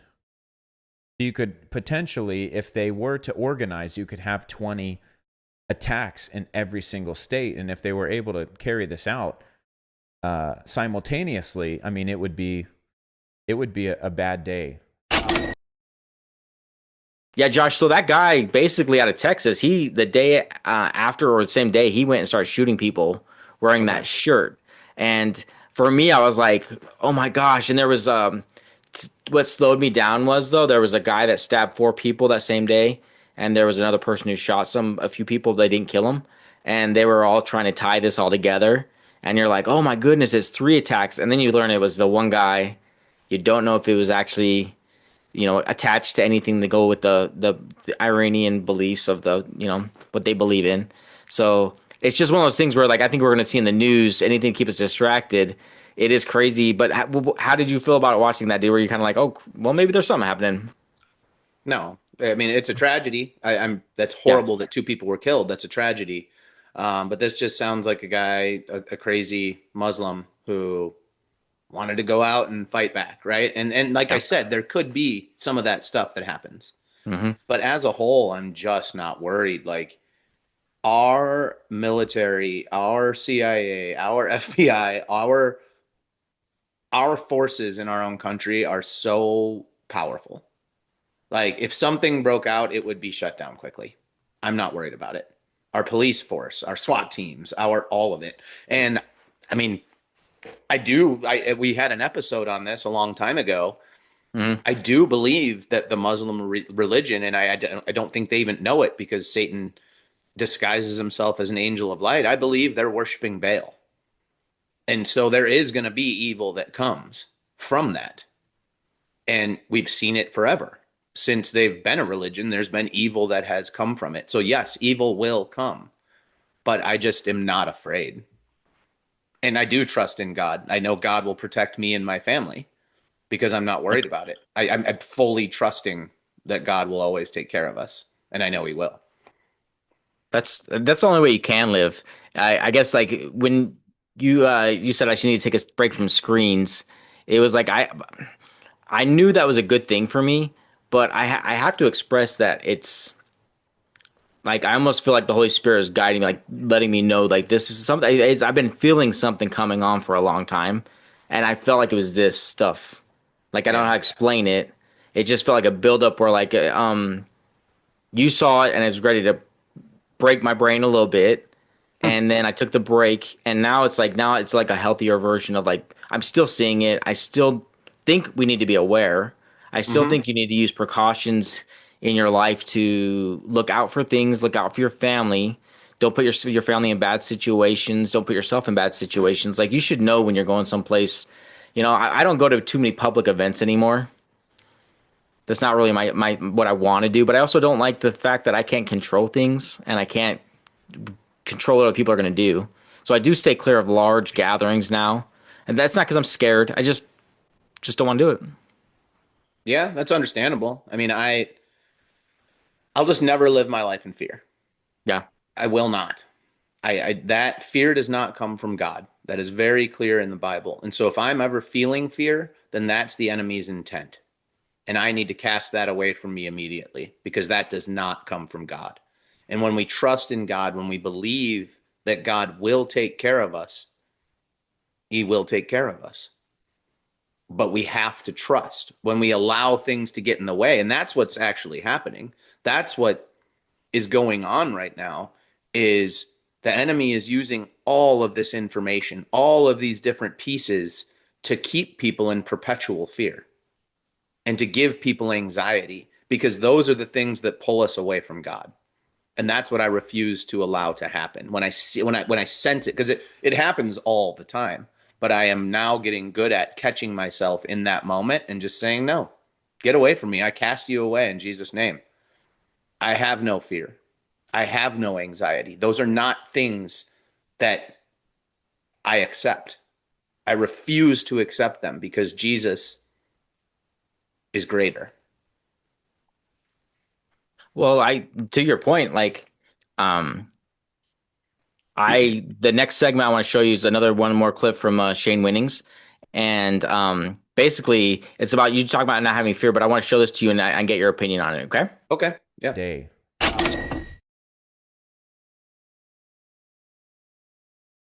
Which is why I highly encourage you to learn how to shoot. Get yourself a concealed carry. Here in Florida, we've got open carry. And I do think it's important. You know, even Jesus, when he spoke to the disciples, he told them to make sure you have a sword. Go sell some clothing if you don't, so that you can buy a sword. It wasn't so that they could go out and carry out a jihad. It was so that they could protect themselves because he was sending them out as sheep among wolves. And so while the ideology of martyrdom is a main part of our faith in Christianity, we understand that we could die for our faith. Jesus is not calling us to go out and intentionally get killed for our faith. So there is nothing in the Bible that calls us to be a doormat, that calls us to not defend ourselves, defend our families. I've got a beautiful family here that I will defend. I'm not going to let someone take me out of the fight of this spiritual war that we're in. Okay, Josh. So he basically he's telling everyone to go get a gun and start carrying concealed. You know, he's not saying like shoot up everybody, but he's basically saying like God at one point did say if you don't have a sword, go sell your cloak and get one. What are your opinions on about that? Do you think it'd be a good idea for Christians to carry weapons, a pistol, have weapons in their house? Like, do you have an opinion on that? I think my opinion, and I do have a gun in my house. I don't carry it with me. I don't take it with me. Um, I don't even know if it came down to it, if I would use it or not. I got it before really walking with God and reading the Bible and believing what I believe. I'm not gonna hold it against anybody if they want to. If they do, that's gonna be between them and God. And God, I mean, we are forgiven. And I just know Jesus's words. And to me, Jesus's words trump Old Testament. And Jesus says to love thy enemy. And so I try to do that in my spirit and in my actions. And I, again, believe it comes down to trust and fully giving myself to God and trusting that we'll be taken care of. To me, I think, and I've told you this before, but I feel like the Old Testament was physical and the New Testament is spiritual. After Jesus came, after his blood was poured out and he rose again, we were all covered. And we moved into a spiritual realm. The Holy Spirit came and lives within inside of us. And in the Old Testament, the Holy Spirit, the Holy Spirit did not live in people. You read about him coming down and the Holy Spirit's presence was there, but he didn't live in people. And now he lives in us. And to me, my take on that is if I was to shoot somebody, that would grieve the Holy Spirit because the Holy Spirit is truth and perfection. And he lives inside of me now. And so my goal and my intention should be to live through truth and perfection. Obviously, I can't because I am in a physical body, but I can try and I can continuously work towards that. And remembering that I am forgiven, though, is another side of it. But for me, I don't want to. I don't want to live that way. But if someone else does, I'm not going to condemn them. That's not my right. I honestly was trying. I have a gun too, and I was going to start carrying it with me at all times. And I mean, I'm not trying to echo what you're saying, but I honestly, every time I've gone to think about taking it somewhere with me, and I'm not saying that because we're Marines, we know more than most people. I'm sure there's some people who know way more than guns than I do, but I just can't bring it with me. And I think it's a lot of things you're saying, trusting God. I go to like even put it on my belt and I'm like, it doesn't feel like I'm trusting God when I'm going out there. And I know I'll act differently if I'm carrying a gun. And like you talk about the Holy Spirit, I just know I would because I take that as a very serious responsibility. And so I'm sure that would just be on my mind at all times. And it wouldn't be like allowing me to walk with God the way that I want to. Doesn't say I'm not saying I never will. I just, like you said, I have a hard time feeling like I'm trusting God when I need to carry that with me. Yeah, and I've had this discussion with many people, and people come back and say, "Well, what about protecting your kids? Isn't it your responsibility to protect your kids?" And yes, that's true, but also if I trust my own life with God, he is the only one who loves my children more than me. Shouldn't I be able to trust my children's lives in God's hands as well? Right. Well, in the video, he shares that he's ex-military and a police officer, and he shares that he thinks that if you have the training to have a gun on you, that he feels like it's irresponsible not to carry a gun with you because maybe God would put you in a situation where you were meant to defend people. And I'm not saying that's a wrong viewpoint either. Like, I think if you did have a gun on you and you didn't choose to help when you were trained for it, that is wrong, but. Again, why I wouldn't condemn anybody because God's thoughts and God's ways are higher than my own. And maybe God has put it on their spirit that that's their job, that is what they're meant to do. But he has not put that on my spirit. I get that. I do want to show you this clip coming up right now. This is the last one from Shawn Ryan that I had. And it's that guy Legend. He got an informant from Afghanistan. And there's something that came out right before the attack on the U.S. side from Iran that it's a short clip of what he's seeing on their end. And I want to show you what the U.S. did and kind of get your thoughts after it. War that we're in.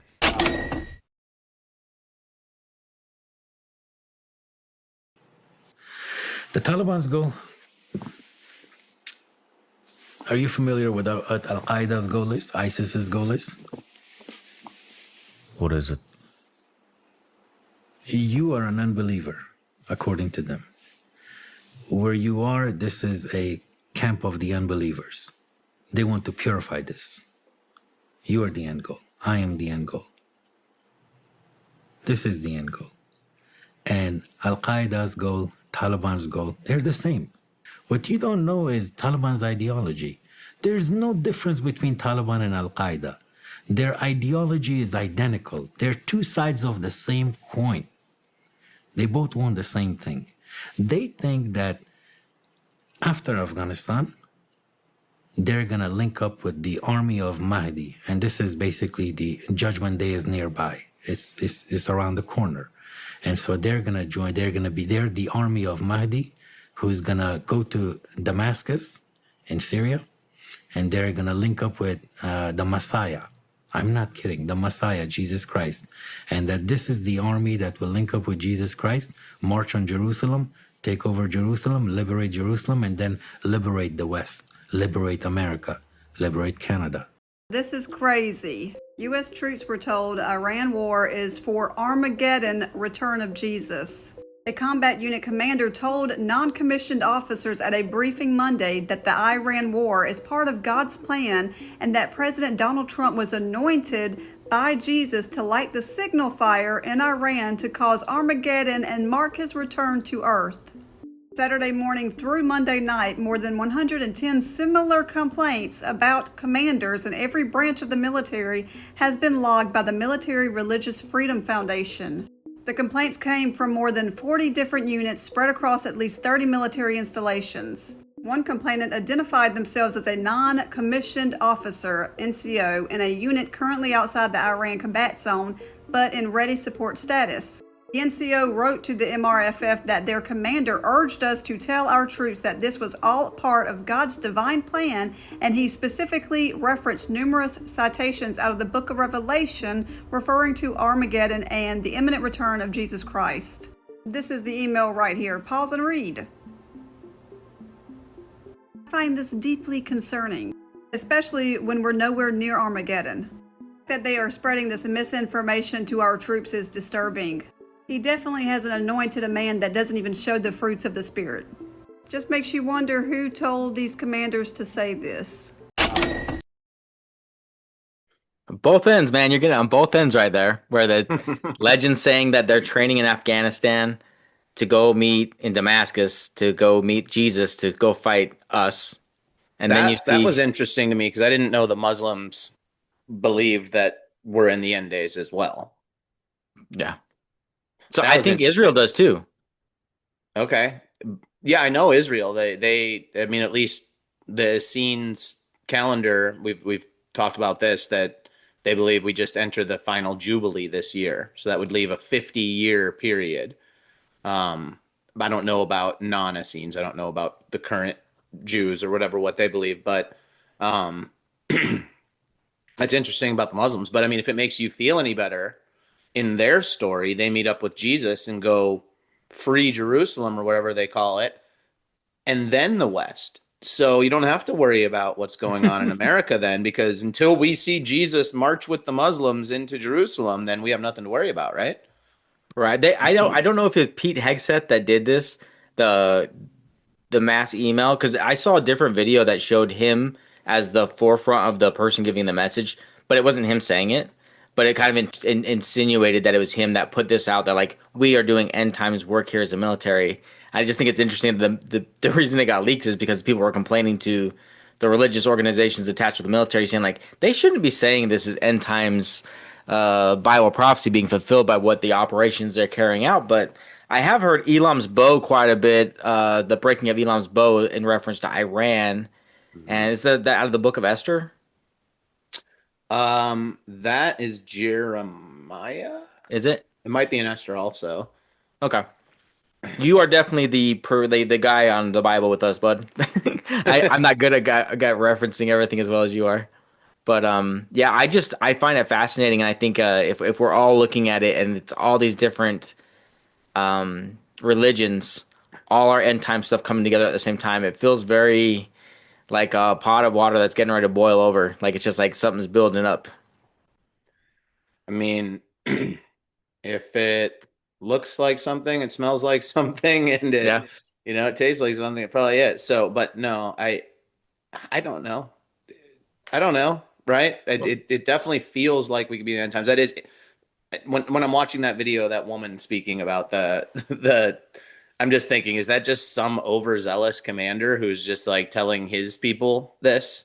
Yeah. And that's where it goes. And it Because got, yeah. like I really doubt this is coming from the top ranks of the military saying this, right? Right. Right. And Well, I I mean, reread what? it could just be one guy in one unit said and send it Exactly. out to a bunch of That's what I'm people. envisioning Yeah. this is. And Yeah. then so it spreads into the news and they make it into a big thing because people don't know how the military works. But I reread Ezekiel 38:39 today. And that's the Gog and Magog war, right? And to me, what we're seeing so far doesn't show anything about it.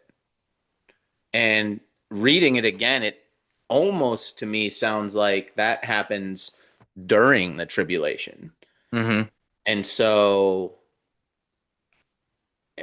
again, we don't know for sure, but I would hope that we'd be raptured out of here before we see any of that anyways. Yeah. It'd be a great thing if Jesus comes sooner rather than later. Yeah, it'd be wonderful. But the reality is we're here right now. We live in this moment today, and that's all we can focus on. I believe in that too. And our last video, we talked about how America is still an amazing place to live.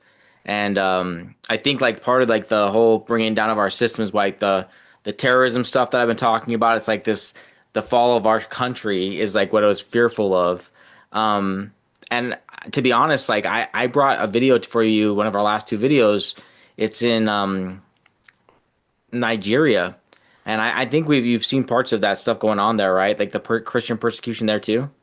Yeah, that's been going on for a while. Yeah, and it's still going on pretty bad right now. But this video that I have that I just want to share with you real quick, and then it's another clip from Africa that I end with. That it's just I cannot help but see how all the things happening in our world right now is spiritual. So I'm excited to share this clip with you.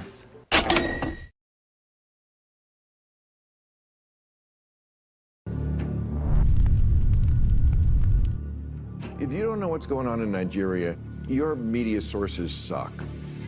Christianity is facing an existential threat in Nigeria. Islamic extremist groups, including Fulani militants Boko Haram and Islamic State West Africa province, have intensified attacks on Nigeria's Christian population. There is a specifically targeted genocide against the church. They are trying to cleanse the land of Christians. They are establishing Islamic rule. My own village alone, we lost more than 1,000. Over 3.5 million Christians living in camps. If the Nigerian government continues to allow the killing of Christians, the United States will immediately stop all aid and may take action to wipe out the Islamic terrorists who are committing these horrible atrocities. They are literally attempting to wipe out the Christian population of an entire country. Where are the kids protesting this? It's a bloodbath. It's a genocide.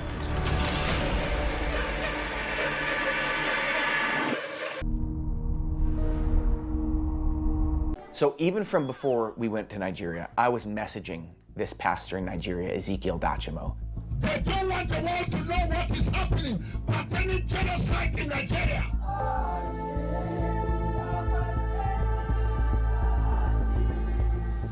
He's been popping up all over social media.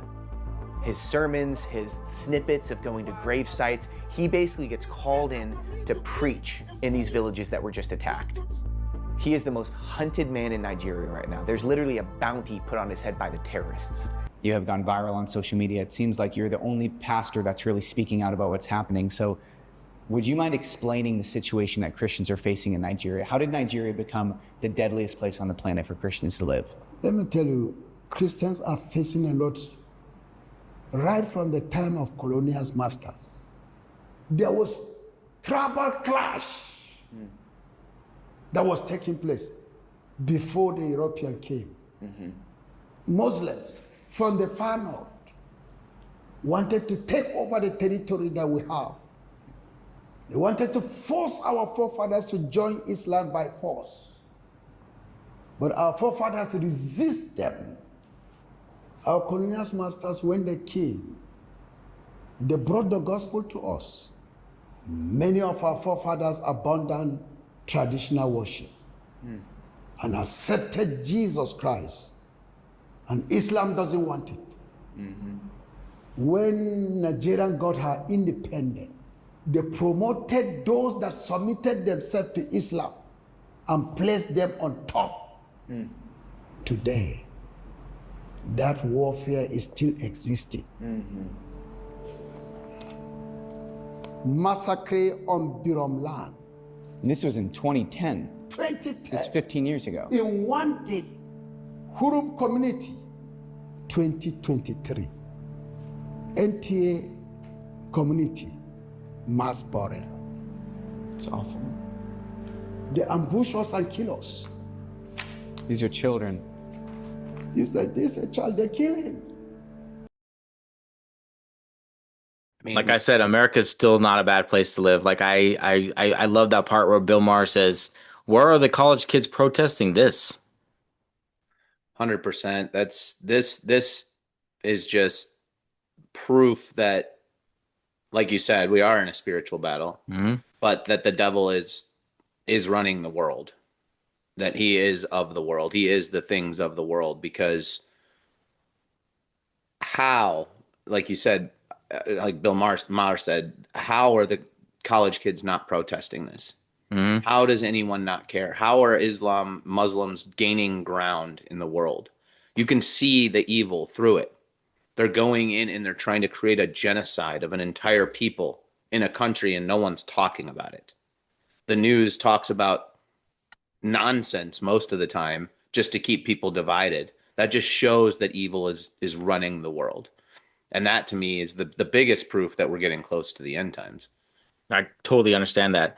And you just look at the differences in the faith where, like, Jesus calls us to love our enemy. They're coming in and creating a genocide along with forcing people into their religion. If you don't, you die. And then he also mentions that pastor that was speaking. He talks about how they came in and basically took over, like, anyone who is Islamic, they took over all the political power. So, like, they also do things through their government to punish Christians as well. It's just from the top down, it's so oppressive.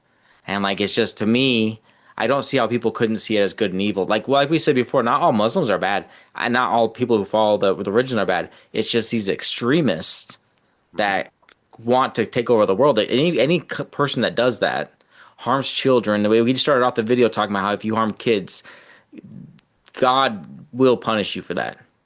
And, like, there's nothing probably that boils my blood more than hurting kids. Yeah. Agreed. Women and children should not be treated that way. I mean, men shouldn't either. But, I mean, you do something to kids, man. I have a special place where I get, like, really, really mad.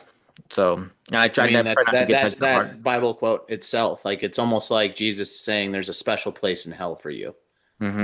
You would be better off being thrown into the sea with a millstone around your neck than what I have coming for you. So let's jump into the last video, Josh, real quick, because I want to save some time to talk to you about this. I talked to you about this a few months ago, and we never got around to it because all these different videos. But this is pretty crazy. Okay. Me and Leanna had a demon show up and talk to us one time. We were in Uganda, East Africa, and this is like 25 years ago. And we were there. Uganda was at war. And to make a long story short, we'd been in this village all day. We'd been doing a big outreach, a preach. We fed everybody. We loved everybody. It was beautiful. We came back. I'm staying at this guy's house. He doesn't have electricity on his house. I've got the canyon, so we got candles lit. We're taking the mosquito net and we're putting it around the bed and we're getting ready to bed down. And Leanna's like, Troy. And I said, what? She said, Troy. And that's all she said. And she was standing. And I said, what? And I looked to see what she was looking at. And there was this purple light about the size of a quarter. It is a dark purple light that is not producing any light.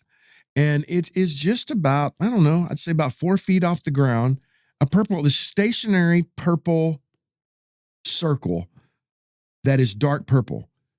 And I thought, what is that? And all of a sudden I could smell this smell like electricity, like something had been burning, but it was a weird burning smell. And I was like, what is that light? What is that?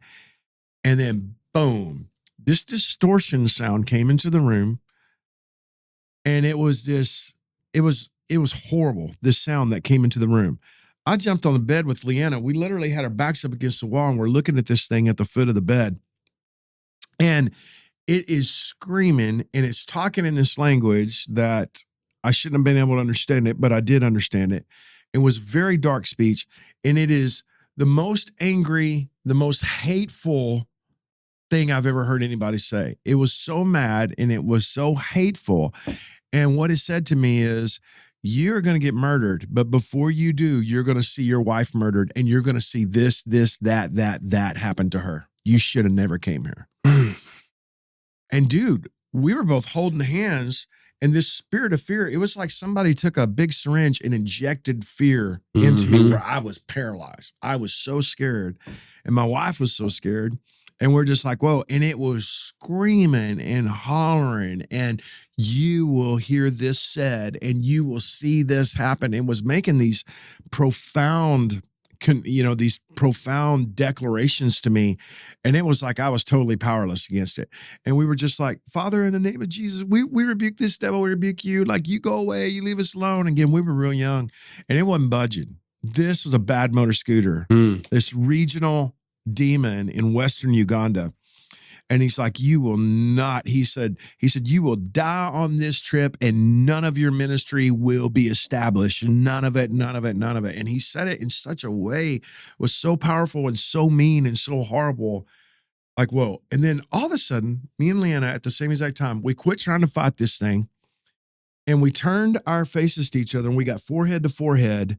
And I had my arm around her like this. I had my hand, I was stretching out my hand up against this devil like this. And it was painful. This thing was yelling at us so bad. And we started inviting the presence of the Lord to be made manifest in that room. We just started going, Jesus, we pray, God, that you would show up in this room. Lord God, sir, we ask you to fill up this room. We ask you, Lord God, sir, to make your presence real. And this thing started screaming at us, now stop it, stop it, stop it. And then boom, it was gone.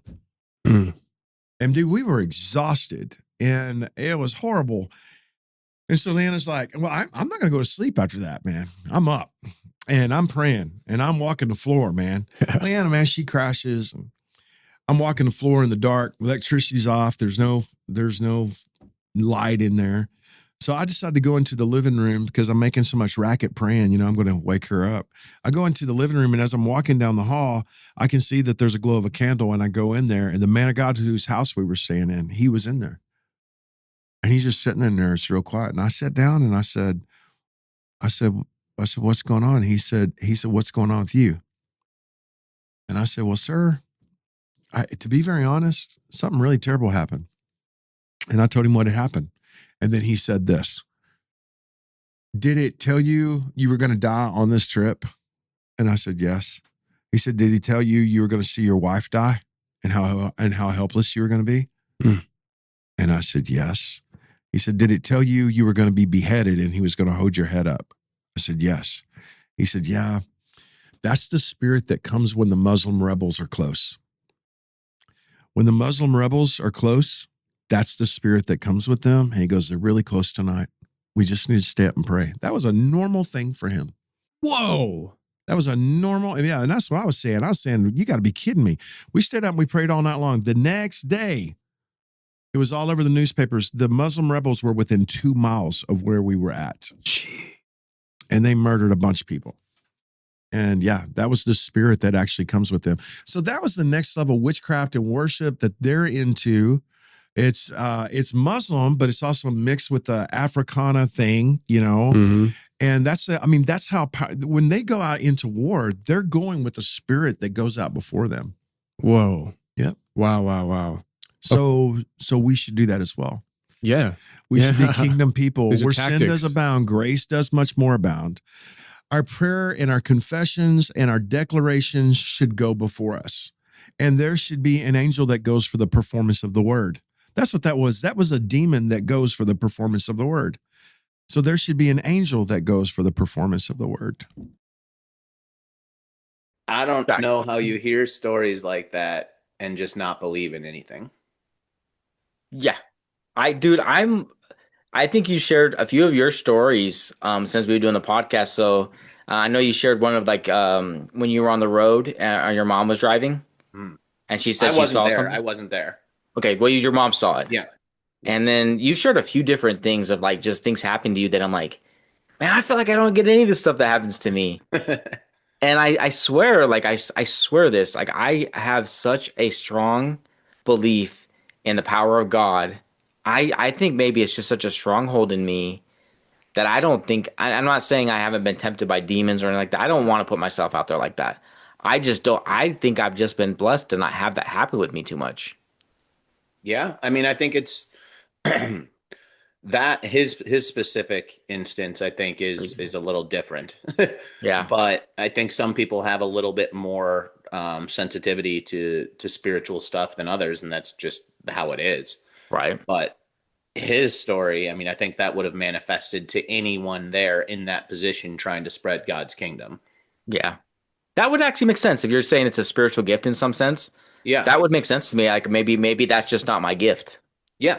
Yeah. And it's not, who cares? That's just not a gift, right? I suppose I don't want to see that either. That sounded, I don't know. I think it's crazy how his wife, like I showed my wife that clip last night, and she's the type that like we could go through something really tragic, and she'll be like, "Okay, I'm going to bed," and she'll fall asleep, and I'll be up for like 5 hours pacing, you know. And he described that same situation where like I got up and went and prayed. Like that's me in a nutshell. I would like I couldn't sleep for hours if that happened to me. But his story though, that is I mean that right there just shows that their God is Baal. Yeah. And that's not what anyone should be trusting or following. I didn't have room to fit it in because we were going to run out of time for the podcast. But his name's Troy Brewer, and he's a pastor of a church. He his sermon last week, I listened to it, and he talked about God giving you grace. And he talked about certain times in your life when you're a child, he's going to give you a certain kind of grace for the things you're doing.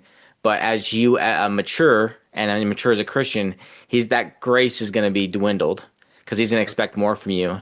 And he was saying that with everything going on in this world right now, there's a lot of men that have been getting a lot of grace for things in their life that right now he's saying God is calling you to a higher level of what you're doing. It spoke volumes to me about like the things I've been seeing in my church, the things that are happening in my life. And I do think God is calling us back right now. All the things I'm sharing today is not about being scared. It's not about running from things. It's about stepping up as men and as Christians to defend what is ours and to protect others. That's the biggest message I wanted to bring across. And I'm not scared, but I do think it's worth addressing these things and seeing them coming so that we can be unified and a strong body of Christ. Absolutely. And I think right now in this time that the way you stand up, the way you do it is by professing your faith. Number one, having a relationship with God on your own, where you're praying every day, that you're in the Word, that you're fellowshipping with other Christians, but going out and professing it, standing up. You know, if this is the end times, if we are nearing the end times or we're already in the end times, God pours out His Spirit on us, and so that should give us the extra abilities needed to spread the word, be praying over cities, be praying over people, just spreading the gospel, talking to anybody, but professing your faith. And, you know, if it's the end times, persecution will come in different ways for different people in different regions. Like we're seeing it right now in Nigeria. They're being persecuted heavily. In America, it's a different kind of persecution. Yes, people aren't being killed and shot, but they're being silenced. And a lot of that silence comes from our inherent need to be accepted and being part of the culture in the United States. And when you're getting made fun of, when you're getting, you know, all of Hollywood basically talking bad about Christianity in every show, every movie, making fun of worshiping Jesus, making fun of all that's a form of persecution. So it comes in different ways, but standing up against that persecution and proclaiming God no matter what. Amen. Josh, now that we've gotten through this episode, I love doing this segment now where we go back and look at the Bible verses. And I'm Okay. wondering, did one stand out to you? And like, as we're addressing the audience too, like, this is your time also to share with us and the people in the community. Like, we want to this to be a fellowship, and we want, hopefully, in the comments, people start recognizing each other and start talking to us, and we'll respond. But we want to start, like, if you don't have someone in your life, we have men in our life we're trying to reach out to right now that they do feel lonely, and it could be. I'm not narrowing that down to men, women, anyone. We're not meant to do this alone. And so if you need fellowship, I would love to hear you in the comments and just share what you're needing in life right now, and how if you don't feel alone, it will start to change your entire outcome. And having people that are godly in your life to share with you what they're doing with their life to help you change yours. So Josh, I'd love to hear that Bible verse or whatever resonated with you the most, please. Yeah, I had 3 of them. And I mean, we already kind of brought up the thrown into the sea with a millstone tied around your neck and, you know, messing with kids. And so that one, I don't even think we need to say again. But the last 2, of the 3 that I read, I do pertain still after what we talked about. Matthew 6:34, therefore do not worry about tomorrow, for tomorrow will worry about itself. Each day has enough trouble of its own. And that's just remaining present. All of what is going on around us, if we get wrapped up in it, we can lose ourselves, and we can lose our faith. We can lose our trust in God. And staying in today, that is what is important. Nothing tomorrow matters. What we can do right now, today, in our lives, to grow closer to God, to be a better person, to be a better Christian, that's what's important. And there's always a lot that you can get done in that day without worrying about the next. And then the other one, Ephesians 5:15 and 16. Look carefully then how you walk, not as unwise, but as wise, making the best use of the time, because the days are evil. And this is really just wisdom comes from God. Wisdom is inside of us in the Holy Spirit. And we need to harness that wisdom. We need to walk with that wisdom, having discernment and looking at the evil that's all around us and how we can not partake in it, how we can stay away from it. And that's wisdom. Amen, brother. I before we get out of here, I just want to say thank you to anyone who subscribed over the last month. Our channel has, through God, has been blowing up, and thanks to you as well. So if you want to help us a little bit more, if you give us a like, subscribe, share the show. It's not for us. We don't do it for our personal pride. We do it for all for God. So thank you again for all you guys who joined us. We hope this message is reaching somebody. And until next week, we'll see you guys later. All right. Bye. See you guys. Bye. Stop recording.